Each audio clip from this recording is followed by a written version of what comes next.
हाँ, last class में हमने देख लिया था किस तरह से सीआरओ पे वेव बनती है, ठीक है। तो सीआरओ पे मैंने आपको सारे केसेस बता दिए थे, म्यू के जो भी चारों कंडीशंस थी, under modulation, critical modulation, over modulation और नो मॉड्यूलेशन, ठीक है। तो सीआरओ पे हमने प्रॉपर उन वेव्स को देख लिया था। अब जो म्यू का जो फॉर्मूला है आप सबको पता है, AM अपॉन AC है, मैसेज सिग्नल का एम्पलीट्यूड अपॉन में कैरियर सिग्नल का एम्पलीट्यूड, ठीक है। बट म्यू का एक और फॉर्मूला है जो कई बार एग्ज़ाम में आता भी है, तो उस फॉर्मूले की डेरिवेशन हम यहाँ पे कर रहे हैं, ठीक है। तो वो फॉर्मूला होता क्या है हम देख लेते हैं। सबसे पहले जो टॉपिक हमारा वो है derivation of modulation index using AM wave. हमारी AM वेव ऐसी दिखती है, और ये जो हमने कंडीशन यहाँ पे एज्यूम करी है वो कंडीशन है AM लेस देन AC, मतलब अंडर मॉड्यूलेशन का केस हमने लेके चला है, ठीक है। तो उस केस में आपका म्यू की वैल्यू कितनी निकल के आती है, हम वो अभी यहाँ पे कैलकुलेट करेंगे। एक छोटी सी डेरिवेशन है, हम देख लेते हैं वो सॉल्व कैसे होती है। सबसे पहले इस डायग्राम को देख लेते हैं। ये आपकी AM वेव है जैसे कि आपको पता है, और ये कौन सा केस है, अंडर मॉड्यूलेशन, क्योंकि यहाँ पे जो इसका लोअर वाला पीक है वो अभी क्रिटिकल तक भी नहीं आया है, ये दोनों आपस में चिपके भी नहीं है, ठीक है। तो सबसे पहले देख लेते हैं कि जो जब तक आपका मैसेज नहीं आता तब तक तो उसकी हाइट जो रहेगी वो पीक रहेगा, अपना ही रहेगा कैरियर का, तो AC से लेके -AC तक रहेगा। उसके बाद जैसे ही मैसेज आने लगता है तो इसमें बदलाव आने लगते हैं। तो सबसे पहले हम देख लेते हैं कि ग्राउंड लेवल से ये कहाँ तक गया है, मैक्सिमम कहाँ तक गया है। ग्राउंड लेवल से मैक्सिमम पॉइंट इसका ये रहा, ठीक है।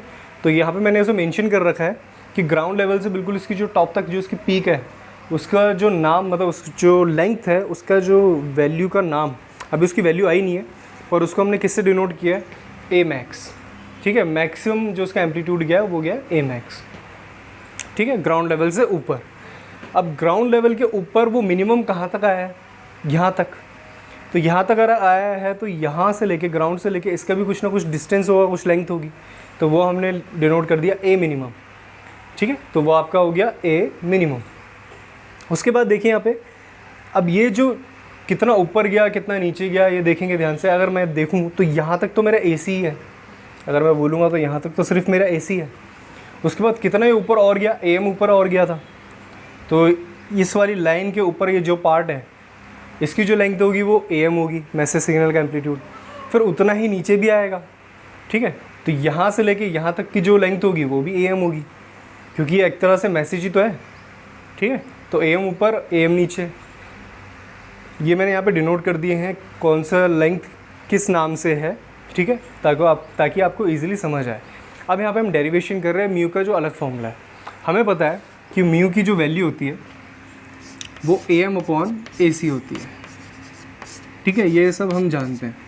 म्यू की जो वैल्यू होती है AM अपॉन AC होती है। तो हम नया फॉर्मूला निकाल रहे हैं मॉड्यूलेशन इंडेक्स का, जिसमें म्यू की जगह पे ये दोनों नहीं आएंगे, कुछ और आएंगे। वो क्या आएंगे, वो AM वेव के कंपोनेंट्स आएंगे। तो AM वेव का जो मेन कंपोनेंट है वो क्या है, A max है, A मिनिमम, ठीक है। मतलब AM वेव का जो मैक्सिमम एम्पलीट्यूड है वो कितना A max है, और उसके जो मिनिमम जो यहाँ पे ग्राउंड लेवल पे है वो क्या है, ग्राउंड लेवल से जस्ट ऊपर जो है वो है A मिनिमम। तो आपका म्यू का जो नया फॉर्मूला बनने वाला है उसमें सिर्फ A max और A मिनिमम आएगा, ठीक है। तो क्वेश्चन ये रहे, मतलब ये कर क्यों रहे हैं, होगा क्या कि आपके पास अगर क्वेश्चन ऐसा कुछ आया कि उसने आपको मैसेज सिग्नल का एम्पलीट्यूड दे रखा है और कैरियर सिग्नल का एम्पलीट्यूड दे रखा है, तो आप डायरेक्टली इस फॉर्मूले से कर सकते हैं, आपका आंसर आ जाएगा। पर मान लेते हैं उसने इस तरीके से ना देखे, उसने आपको AM वेव दे दी सीधा, उसने ना अलग से मैसेज दिया है ना अलग से कैरियर दिया है, उसने पूरा का पूरा जो दोनों को मिलके बनता है वो दे दिया AM वेव। तब आपको म्यू निकालना आना चाहिए। तो उसमें जो म्यू का फॉर्मूला बनेगा, जब तक वो नहीं पता होगा तब तक आप निकालेंगे कैसे, ठीक है। तो हम वही डेराइव कर रहे हैं कि AM वेव में म्यू की वैल्यू कितनी आती है, ठीक है। तो हमारी जो मेन इक्वेशन थी वो तो ये थी। अब हम क्या करेंगे कि इसी इक्वेशन में, इसी ग्राफ से, इसी वेवफॉर्म से हम क्या करेंगे, AM की वैल्यू निकाल लेंगे, किसके टर्म्स में, A max और A मिनिमम के टर्म्स में। मतलब AM की कुछ ऐसी वैल्यू निकलेगी जो A max और A मिनिमम के टर्म्स में होगी, ठीक है। वैसे ही AC की वैल्यू भी कुछ इस तरीके से निकालेंगे कि वो भी A max और A मिनिमम के टर्म्स में होगी। मैं जब AM और AC की वैल्यूज़ निकालूंगा A max और A मिनिमम के टर्म्स में, तो मैं यहाँ पे ईजिली उन्हें पुट करूँगा, तो ऑब्वियसली ये दोनों चले जाएंगे। तो रहेगा क्या यहाँ पे, A max और A मिनिमम वैल्यू कुछ सिंबल्स रहेंगे, ठीक है, बाकी ये सब हट जाएगा। तो मुझे वही करना है। तो सबसे पहले ये तो मेरी मेन इक्वेशन रहेगी, इसी में मैं जाके पुट करूँगा। तो सबसे पहले हम यहाँ पे देख लेते हैं कि जो, अगर मैं आप डायग्राम में अगर मैं आपको यहाँ पे समझा देता हूँ कि जो AM प्लस AM है 2AM, अगर मैं यहाँ पे बात करता हूँ 2am की, तो मैं इसे ऐसे लिख सकता हूँ क्या कि पूरे ए मैक्स में से अगर मैं ए मिनिमम को माइनस कर दूँगा, इस पूरे ए मैक्स में से ग्राउंड लेवल से टॉप तक अगर मैं उस पूरी लेंथ से ये नीचे वाली लेंथ को माइनस कर दूँगा, इतनी जो ग्राउंड लेवल से मिनिमम तक है, तो मेरा क्या ट्वाइस ऑफ am आ सकता है? बिल्कुल आ सकता है, क्योंकि am प्लस am हो जाएगा 2am। तो ये जो लेंथ होगी ये कब आएगी? जब मैं इस पूरी लाइन में से ये छोटा वाला नीचे वाला हिस्सा माइनस कर दूंगा। ठीक है, तो मैं ऐसा लिख सकता हूँ 2am is equal to a max minus A minimum. ठीक है, ऐसे मैं लिख सकता हूँ 2am is equal to a max minus A minimum. ये मैंने लिखा, तो यहाँ से मैं am की वैल्यू निकाल सकता हूँ, A max minus A minimum upon में 2। तो एक इक्वेशन मेरे लिए ये इम्पॉर्टेंट है। ठीक है, अब ये जो मैंने यहाँ पे निकाला है, ये जो am की वैल्यू यहाँ पे निकाली है मैंने, इसको मैं पुट करूँगा यहाँ पे। ठीक है, पर अभी नहीं करूँगा, सबसे पहले हम AC भी निकाल लेते हैं। AC भी कुछ इस तरीके से निकालना है, क्योंकि AC जो आएगा वो भी इक्वल कुछ ऐसे ही नज़र आएगा, जिसमें a मैक्स होगा और a मिनिमम होगा और कुछ वैल्यूज़ होंगी।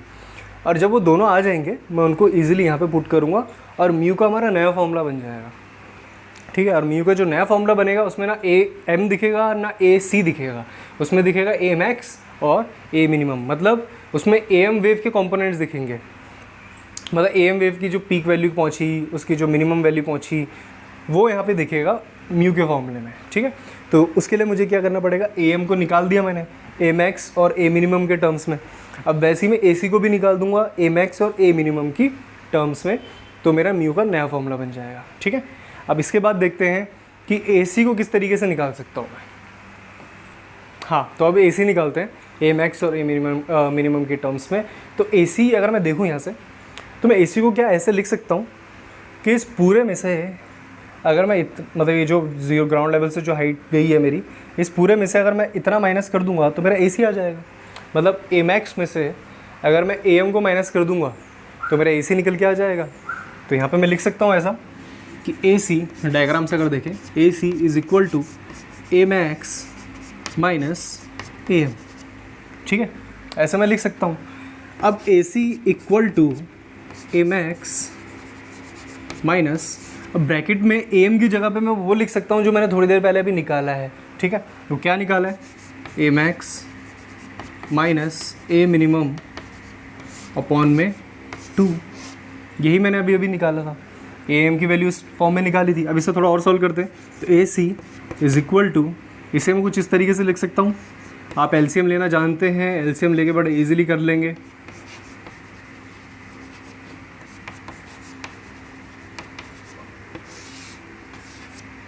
देखिए, ये नीचे 2 था, ये 2 को मैंने क्या करा, इस वाले 2 को मैंने क्या करा, यहाँ पे LCM लिया, तो यहाँ पे क्या हो जाएगा, 2a मैक्स हो जाएगा माइनस ये a मैक्स हो जाएगा।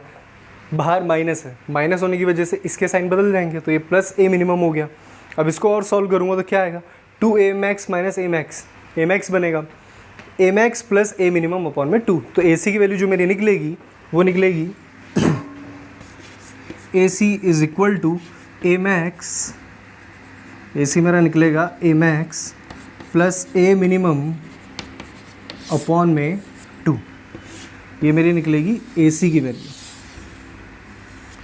ठीक है, तो मेरा AM कितना निकला था, मेरा AM आया था a max minus a minimum upon में 2, और मेरा जो AC निकला है वो निकला है a max plus a minimum upon में 2। अब मेरे पास AM भी पड़ा हुआ है, मेरे पास AC भी पड़ा हुआ है, और दोनों के दोनों किस फॉर्म में है, a मैक्स और a मिनिमम की टर्म्स में। अब मैं क्या करूँगा, इन दोनों जो AM की वैल्यू और जो AC की निकली है, इन दोनों को उठा के मुझे किस में डाल देना है, म्यू में। म्यू का जो फॉर्मूला है मेरा उसमें पुट कर देते हैं, तो हमारा नया म्यू का फॉर्मूला बन जाएगा। ठीक है, तो इसके बाद देखते हैं म्यू की वैल्यू क्या बनेगी। हाँ, तो अब देखिए यहाँ पे a मैक्स जो मेरा AM था वो कितना आया था, a max minus a minimum upon में 2, और जो मेरा AC था वो कितना आया, a max plus a minimum upon में 2। अब म्यू का फॉर्मूला क्या होता है, AM अपॉन में AC, जो मैं पहले पता था। ठीक है, अब जो नया फॉर्मूला बन जाएगा म्यू का क्या बनेगा, सिंपली आप AM की जगह पे ये वैल्यू पुट कर दीजिए और नीचे AC की जगह पे ये वैल्यू पुट कर दीजिए। तो जब आप इसे सॉल्व करेंगे तो आपका जो आंसर निकल के आएगा वो आएगा a max minus a minimum upon में a max plus a minimum. ये आपकी म्यू की नई वैल्यू निकल के आ रही है। ठीक है, वैल्यू नहीं, नया फॉर्मूला निकल के आ रहा है। ठीक है, तो आप क्वेश्चन में मैंने आपको बोला जैसे कि क्वेश्चन में अगर आपको मैसेज सिग्नल का एम्पलीट्यूड दे रखा है और कैरियर सिग्नल का एम्पलीट्यूड दे रखा है, तो आप ये वाला फॉर्मूला इस्तेमाल करेंगे AM/AC, सिंपल, उसमें कोई इशू नहीं है। पर क्वेश्चन कई बार घुमा फिरा के आते हैं, तो आपको म्यू के बाकी फॉर्मूले भी पता होने चाहिए। तो म्यू का जो दूसरा फॉर्मूला है उसी की हमने डेरिवेशन करी है, और उस डेरिवेशन में आपका म्यू का नया फॉर्मूला क्या बना है, Amax - A minimum अपॉन में Amax + A minimum। ठीक है, अब होगा क्या कि वो आपको मैसेज सिग्नल का एम्पलीट्यूड नहीं देगा, वो आपको कैरियर सिग्नल का एम्पलीट्यूड भी नहीं देगा, वो आपको क्वेश्चन में दे देगा AM वेव, और बोल देगा कि AM वेव मैक्सिमम यहाँ तक गया है और मिनिमम यहाँ तक गया है। ठीक है, तो वहाँ से भी आप अपना म्यू की वैल्यू निकाल सकते हैं, क्योंकि आपको पता है म्यू का दूसरा फॉर्मूला क्या है, Amax - A minimum अपॉन में Amax + A minimum। तो मैक्सिमम वो कहाँ तक गया है, मिनिमम वो कहाँ तक गया है, वो सब वैल्यूज़ आप यहाँ पे पुट करके म्यू की वैल्यूज़ भी निकाल सकते हैं। ठीक है, मान लेते हैं लेट्स सपोज आपका जो मैक्सिमम अगर जो म्यू है वो मतलब जो AM वेव में मैक्सिमम गया है 5 तक, ठीक है, और मिनिमम गया है 0 तक, मतलब बिल्कुल ग्राउंड लेवल पे आ गया। ये गया है आपका मैक्सिमम मान लेते हैं 5 तक, और ये आ गया बिल्कुल ग्राउंड लेवल पे 0 पे। ठीक है, तो यहाँ पे क्या रखूँगा, 5 - 0, यहाँ पे क्या आएगा 5 + 0, 5 से 5 कटेगा, म्यू की वैल्यू कितनी निकल के आ जाएगी 1। मतलब ये कौन सा कंडीशन है, क्रिटिकल मॉड्यूलेशन। ठीक है, उसके बाद यहाँ पे अगर मान लेते हैं A मिनिमम अगर थोड़ा ऊपर आ गया, मतलब कि ये जैसे मैंने आपका अंडर मॉड्यूलेशन का केस लिया भी है। ठीक है, तो उस केस में मान लेते हैं ये 5 है, मान लेते हैं ये 2 है, तो 5 - 2 हो जाएगा 3, 5 + 2 हो जाएगा 7, तो 3/7। तो म्यू की वैल्यू 0 से बड़ी तो होगी और 1 से कम होगी। ठीक है, एक और केस ले लेते हैं नो मॉड्यूलेशन का। नो मॉड्यूलेशन कब होगा, जब A मैक्सिमम आपका A मिनिमम के बराबर हो जाएगा। ठीक है, क्योंकि ना वो ज़्यादा बड़ा है ना ज़्यादा वो कम हुआ है, ना वो कम हुआ है ना वो बड़ा है, तो उस हिसाब से फिर ये दोनों बराबर हो जाएंगे। जब ये दोनों बराबर हो जाएंगे, म्यू की वैल्यू कितनी निकल के आएगी, 0। ऐसे ही आपका ओवर मॉड्यूलेशन का केस भी यहाँ पे बन सकता है। तो इस तरीके से आपको म्यू निकालना है, म्यू डेरिवेशन इसकी ऐसी है और इस ये सॉल्व हो जाएगा। और एक लास्ट चीज़ मुझे आपको म्यू में बतानी थी कि मान लेते हैं कई बार परसेंटेज मॉड्यूलेशन पूछा जाता है। ठीक है, तो परसेंटेज मॉड्यूलेशन जब भी पूछा जाएगा तो कुछ नहीं करना है, आपका जो म्यू की वैल्यू निकलती है AM/AC उसे मल्टीप्लाई 100% कर दीजिए, तो आपका परसेंटेज मॉड्यूलेशन निकल के आ जाएगा। अगर आपका AM/AC के बराबर हो गया, केस ले लेते हैं क्रिटिकल मॉड्यूलेशन का, 1/1 मतलब AM/AC, तो 1/1 हो जाएगा, तो 100%, मतलब आपने मॉड्यूलेशन बिल्कुल 100% करा है। पर अगर आप उससे ज़्यादा भी कर देते हैं तो वो हो जाता है ओवर मॉड्यूलेशन, आपने 100% से ज़्यादा कर दिया है। और अगर AM/AC से छोटा है तो आप 0 से लेके 100% के बीच में, और अगर आपने मॉड्यूलेशन किया ही नहीं है तो 0 × 100 क्या आएगा, 0%, आपने मॉड्यूलेशन नहीं किया। ठीक है, और एक जो मैंने अंडर मॉड्यूलेशन बोला इसमें से छोटा आएगा तो आपने लेस देन 100% करा है। ठीक है, अंडर मॉड्यूलेशन के केस में, ओवर मॉड्यूलेशन में अबव 100% और क्रिटिकल मॉड्यूलेशन में एग्जैक्टली 100%। ठीक है, तो ये भी एक फॉर्मूला बन सकता है, सिंपल कुछ नहीं है, परसेंटेज मॉड्यूलेशन पूछेगा तो मल्टीप्लाई 100% कर देना आपको। That's it, thank you so much.